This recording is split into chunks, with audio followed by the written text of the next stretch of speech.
মধ্যশিক্ষা পর্ষদের verification notice সঙ্গে নামের তালিকা দিয়েছে। নন টিচিং ডিএইচ ক্যান্ডিডেট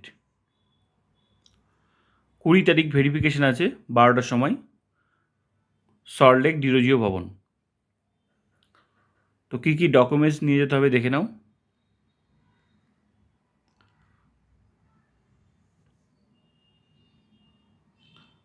এক নাম্বার হচ্ছে পিভিআর ফর্ম ফিল আপ করে নিয়ে যেতে হবে, পিভিআর ডাউনলোড করে নিতে হবে। 2 নাম্বার হচ্ছে রেকমেন্ডেশন লেটার এসএসসির। 3 নাম্বার পাসপোর্ট সাইজের ছবি colour. 4 number birth certificate group ডিদের জন্য। আর 5 number marksheet and certificate non teaching category.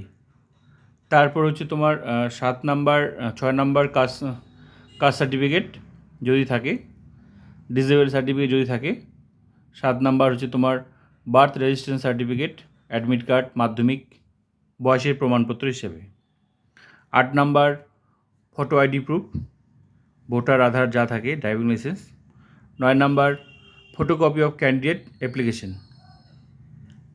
Appointment in non teaching category. 10, 11 এই সমস্ত ডকুমেন্টসগুলো নিয়ে যেতে হবে। তো উপরে বলে দিয়েছে, উপরে সমস্ত ডকুমেন্টস হচ্ছে অরিজিনাল, আর হচ্ছে একটা হচ্ছে সেলফ অ্যাটাস্টেড 1 কপি প্রত্যেকটারই, এক সেট সেলফ অ্যাটাস্টেড কপি আর হচ্ছে অরিজিনাল। আর পিভিআরটা হচ্ছে WBSE এই ওয়েবসাইটে এসে তোমাদের এখান থেকে ডাউনলোড করে নিতে হবে পিভিআর ফর্ম।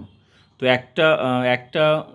একটা সেটে এরকম 3টা সেট নিয়ে যেতে হবে, গ্যাজেটেড অফিসারকে দিয়ে অ্যাটাস্টেড করে নিয়ে যেতে হবে ফিল আপ করে, যেভাবে টিচার্সদের হয় সেম।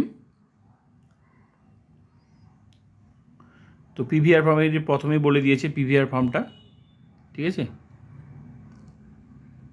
আর ব্লু বল পেন দিয়ে কিন্তু ফিল আপ করতে বলেছে, সঙ্গে যত ডকুমেন্টস আছে সমস্ত ডকুমেন্টস কিন্তু অ্যাটাস্টেড ব্লু বল পেন দিয়ে বলে দিয়েছে এখানে, হ্যাঁ। তো নামের তালিকা তোমরা দেখে নাও। ক্যান্ডিডেট আইডি, এই ক্যান্ডিডেট আইডি হচ্ছে পিভিআর ফর্ম ফিল আপ করার সময় লাগবে, ওখানে একটা জায়গা আছে। Candidate name, parent name, post,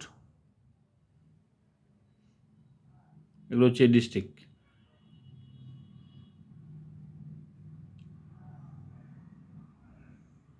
তো এরপরেই কিন্তু শুরু হবে পিভিআর আর মেডিকেল টেস্ট।